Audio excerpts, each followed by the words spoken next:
Hello everyone, welcome to commerce e school. कैसे आप सब लोग? आई होप आप सब अच्छे होंगे। तो कोरोना के टाइम पर हमें हमें खुद को और अपनी फैमिली को कोरोना से बचाना है। दैट्स वाई कंपल्सरी मास्क लगाना है और साथ में पढ़ाई ख़राब नहीं करनी है। अभी मैंने आपको स्टार्ट किया था इंग्लिश महाराष्ट्र स्टेट बोर्ड का बुक स्टार्ट किया था। तो उसमें हमने पोइट्री सेक्शन पहले लिया है। पोइट्री सेक्शन में पहला पोइम हम देख चुके हैं, पूरा डिटेल में line to line Hindi explanation में दे चुकी हूँ। साथ में हम पूरा एक्सरसाइज सॉल्व कर चुके हैं। आपके पास सारे आंसर्स अवेलेबल है नाउ, राइट? तो अभी हम पढ़ेंगे सेकंड पोइम हमारा। तो क्या है उसका नाम? इंडियन वेवर्स, मतलब भारतीय बुनकर। तो लेकिन वो पोएम पढ़ने के पहले हम पढ़ेंगे उसके पोएट का पहले इंट्रोडक्शन पढ़ेंगे। This poem is written by Sarojini Naidu. Okay, so let's start about the introduction of the poet. Okay, तो हम पोएट का इंट्रोडक्शन पढ़ रहे हैं।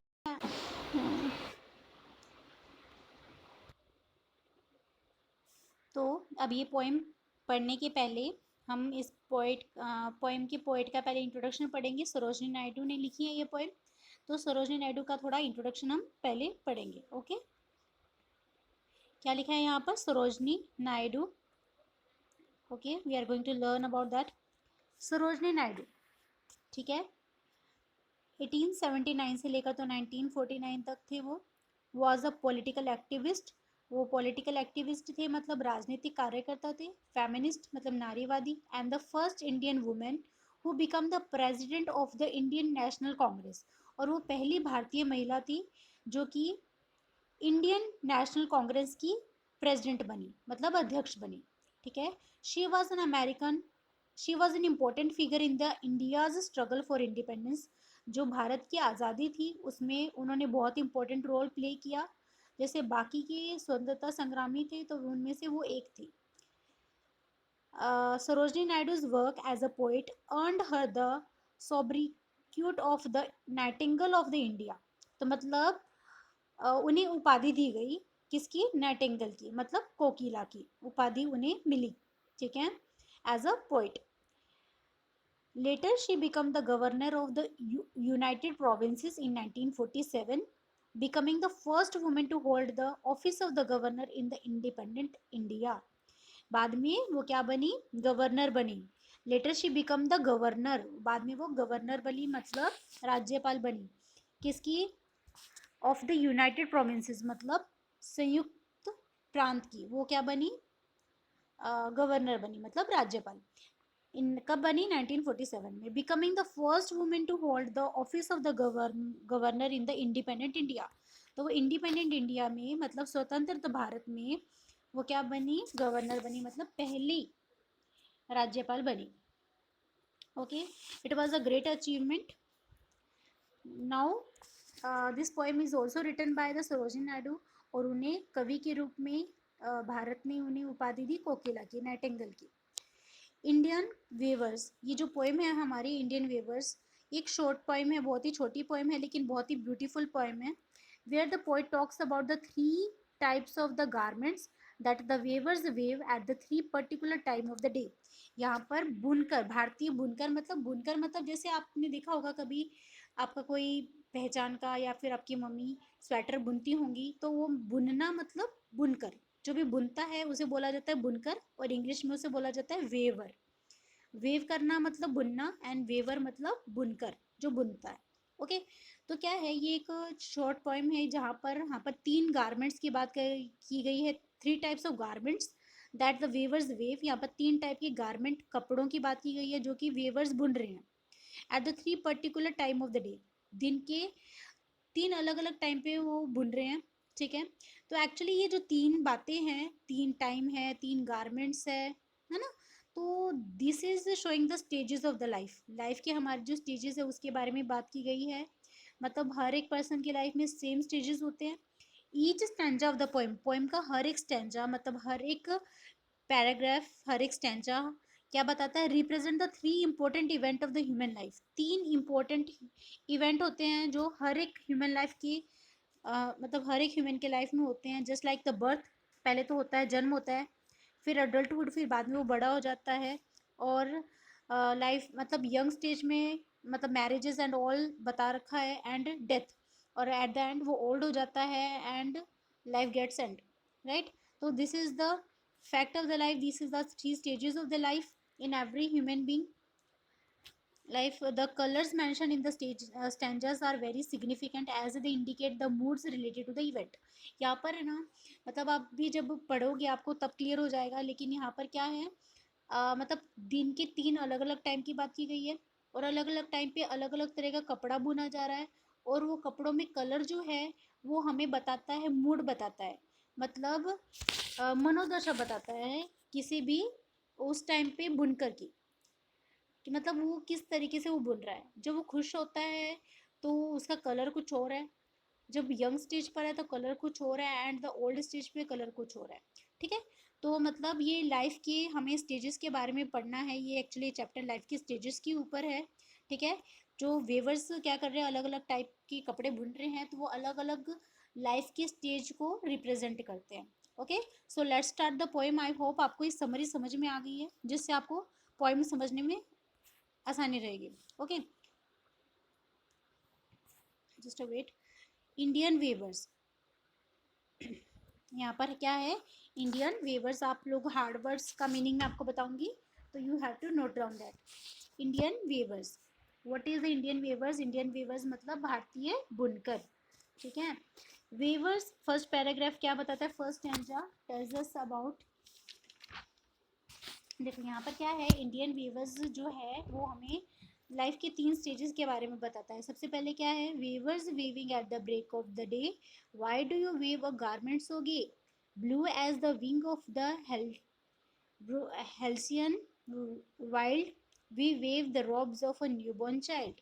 मतलब यहाँ पर क्या है, weavers weaving at the break of the day, break of the day means किसे बोलते हैं, वेवर्स क्या कर रहे हैं, बुनकर वेव कर रहे हैं, मतलब बुनाई कर रहे हैं। कब कर रहे हैं, at the break of the day, break of the day means जब सूरज निकलता है, अर्ली मॉर्निंग जिसे आप बोल सकते हो ब्रेक ऑफ द डे, दिन निकलते ही उसे बोला जाता है ब्रेक ऑफ द डे, मतलब very early morning. Okay, why do you weave a garment so gay, weavers क्या कर रहे हैं, बुनाई कर रहे हैं, अर्ली मॉर्निंग पे ही शुरू हो जाते हैं, वो बुनना शुरू हो जाते हैं। Why do you weave a garments होगे, यहाँ पर सरोजनी नायडू जो हमारी पोएट है, स्पीकर है, वो वेवर्स को क्या पूछती है कि Y do you weave a garments होगे, मतलब आप ये गारमेंट, जो गारमेंट मतलब कपड़ा है ना, कैसा कपड़ा, सो गे, गे मतलब क्या, चमकीला कपड़ा।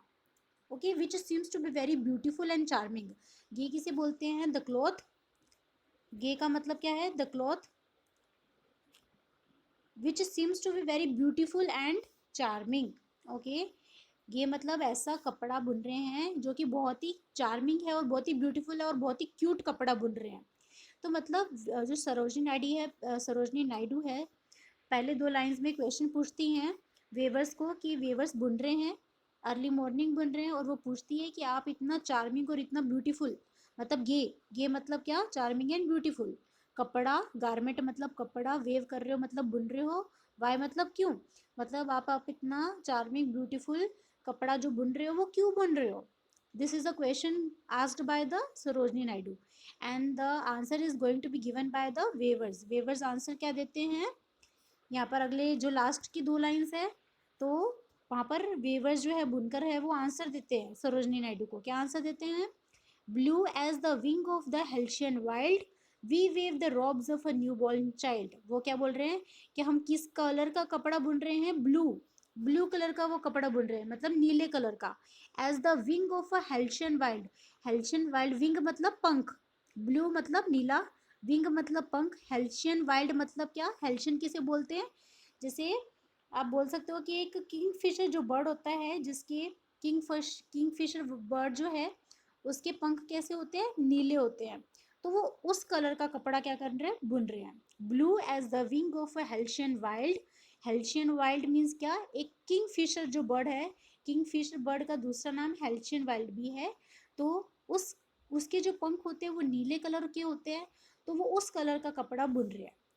हाँ, and we weave the robes of a new born child, robes मतलब हम कपड़े बुन रहे हैं किसके, न्यू बॉर्न चाइल्ड के, न्यू बॉर्न चाइल्ड मीन्स नवजात बच्चे के, जिसे जो बच्चा पैदा होता है तो उसके कपड़े वो बुन रहे हैं, मीन्स फर्स्ट स्टैंजा, जो फर्स्ट स्टैंजा है वहाँ पर वेवर्स वेव कर रहे हैं, अर्ली मॉर्निंग वेव कर रहे हैं। ये जो बातें हैं आपको नोट करने की बहुत ज़रूरत है। At what time they are weaving, which colour they are using, and at what time, वो तो हो गया, and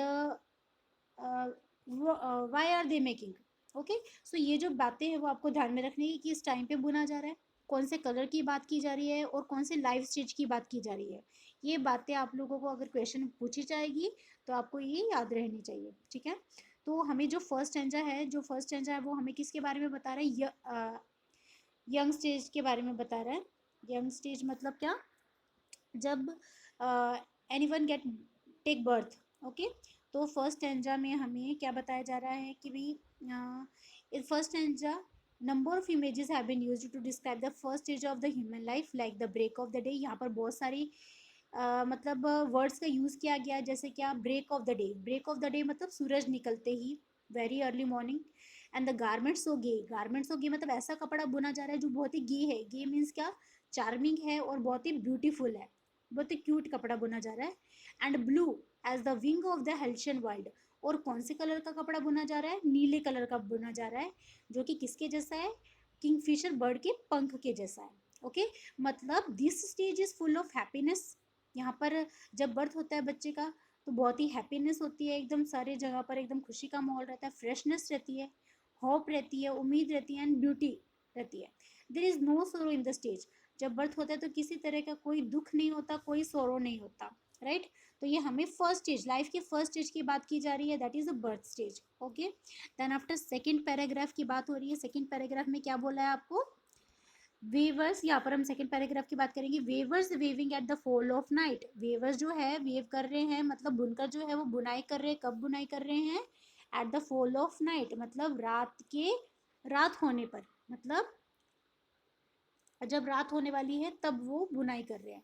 Y do you weave a garment so bright, अब पूछ रहा है, अब Sarojini Naidu is asking the question to the weavers that why do you weave a garment so bright, मतलब आप लोग इतना ब्राइट, ब्राइट मतलब इतना चमकीला, गारमेंट मतलब कपड़ा, वेव मतलब बुनाई, एंड वाई मतलब क्यों, आप इतना चमकीला कपड़ा क्यों बुन रहे हो।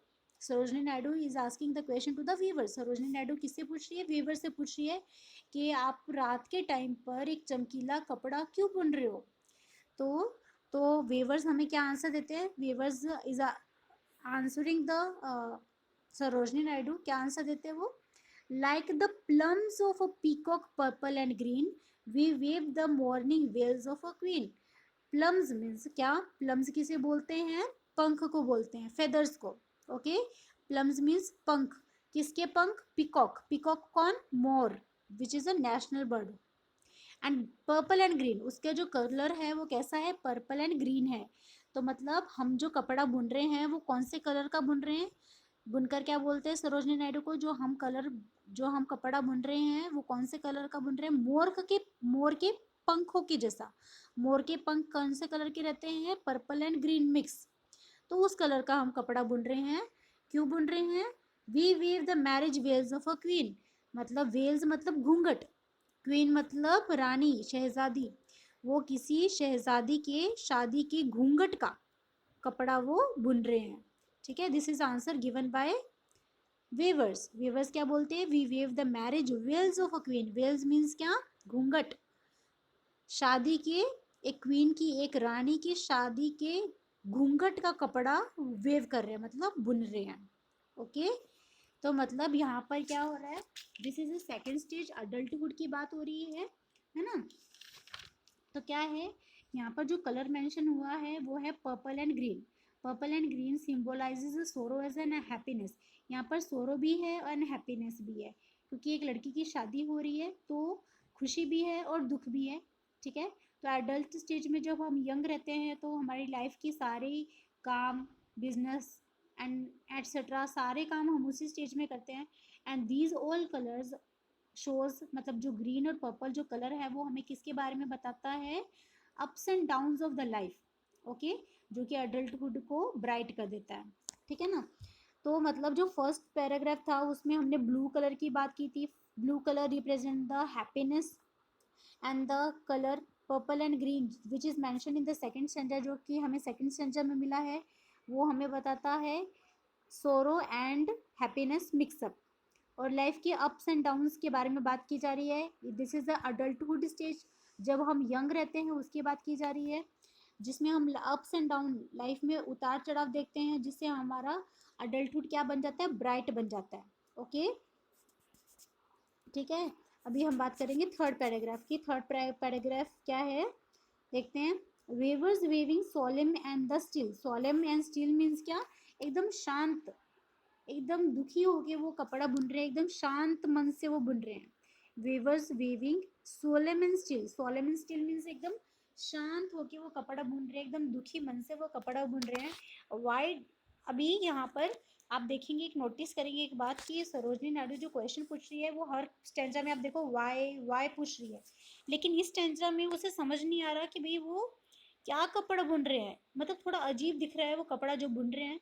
इसके लिए सरोजनी नायडू पूछ रही है what do you weave in the moonlight chilled.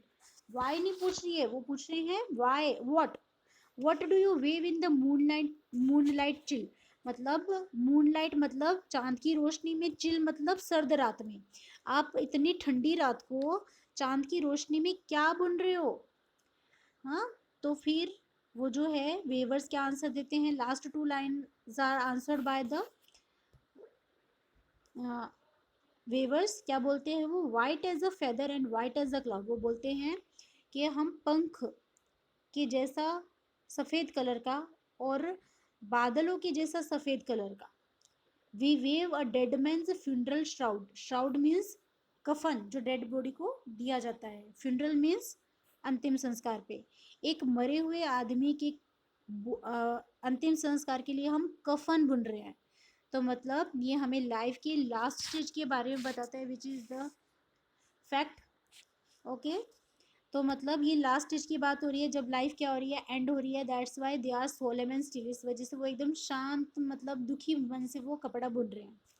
दस the third and the life stage is death which is emotionless. ये जो लास्ट है ये क्या है, इमोशनलेस है, लाइफलेस है, लाइक अ वाइट क्लाउड और अ फेदर। यहाँ पर सारे इमोशन, मतलब यहाँ पर कोई खुशी नहीं है, मन सिर्फ और सिर्फ दुख है, जिसमें सफ़ेद कपड़े की बात हो रही है। In this way life which begins with life, जो लाइफ बर्थ से शुरू हुई थी, खुशी के साथ शुरू हुई थी, जॉय के साथ, उम्मीद के साथ शुरू हुई थी, ends with the sorrow and grief, वो ख़त्म हो जाती है सोरो के साथ और ग्रीफ के साथ, दुख के साथ ख़त्म हो जाती है। ओके, तो मतलब यहाँ पर 3 पैराग्राफ थे जिसमें हमने क्या पढ़ा, मतलब लाइफ के 3 स्टेजेस के बारे में हमने पढ़ा, राइट।